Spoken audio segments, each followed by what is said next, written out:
रुको जरा। मनीष तू तो पहली बार आया दिखा हमारे घर। क्या कह रहा?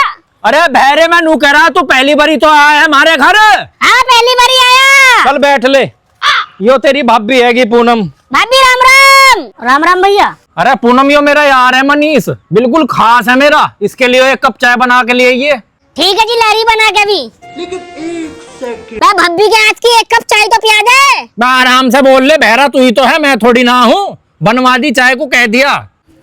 वैसे जी ये इतनी तेज क्यों बोल रहे हैं? अरे यो बहरा है, इसे कम सुनाई देवे, ऐसा आदत सी पड़ गई अब तेज तेज बोलने की। अरे कान की बात सुनता हूँ। अरे भाभी तुम्हारी बतेरी टॉप है, फिर तो मुजफ्फरनगर वाली के पीछे क्यों पड़ रहा? बेईमान क्या 14 मुजफ्फरनगर वाली के धोरे ही खाए ये गेच ले। जो तू घर आ गए तो तुझे फाड़ कर सुखा दूंगी। वो अलग ही लेवल का बंदा था। मैंने तो कान में गई थी भाभी को कैसे सुनगी। भाभी कान ठीक ठाक ले रही देख के। निकल लो यहाँ से तो।